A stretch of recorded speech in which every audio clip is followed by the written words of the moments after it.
Hey, I'm Jason. Today in the lab, we're kicking off season 3. We got something really special planned. We're gonna revisit one of the very first tests we ever did, the rusted bolt. All right, we got some interesting comments about this video, particularly about trying to clean the rust off of the bolt and retesting it. So let's take a look at our test fixture and check it out. All right, here we go. All right, let's take a look at our test setup again. We've got a compression load cell. This is gonna measure the clamping force that the bolt generates during tightening. If I push down on this load cell, I can get over 200 pounds of force on it. The bolt's gonna produce way more load. Let's put it in our fixture and start with a baseline of the rusted bolt. Remember, the first time we tested this, we got over 30,000 pounds of clamping force with a brand new bolt, and the rusted bolt produced about half of that. Let's see what happens if we retest the rusted bolt.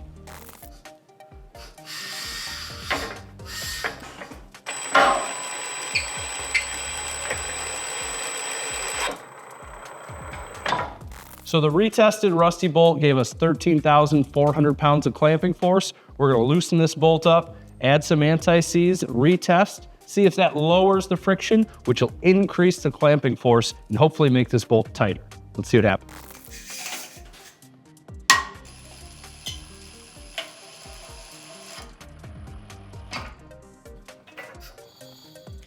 Nice. So we doubled the clamping force by adding grease to the rusted bolt.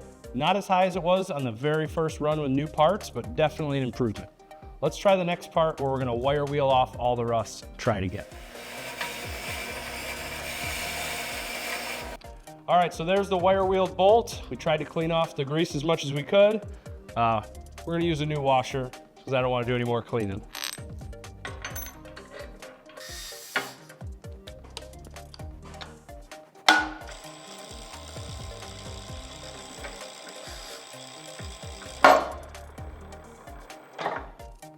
Nice. So we definitely made an improvement by modifying the friction of the rusty bolts. And I think that's important to say. It's hard for me to say that this is going to achieve what this bolt needs, the tightness it needs to do its job, but it's definitely better than the rusty bolt with the high friction situation. The best advice I can give you is when you're modifying the friction of a fastener to try to repair something, is to pay attention to the angle that your wrench turns when you're tightening. That is gonna give you a ton of information about the tightness of your bolt. Obviously, we'd wanna use a new bolt if we could in the situation, but if you're in a pinch, doing something to improve the friction condition of the bolt is gonna help things stay tight. All right, so there it is. We set up this whole test just based on your feedback. We love hearing from you guys. If you have any great ideas about some future tests we could do, drop it in the comments below. We'll see you next time.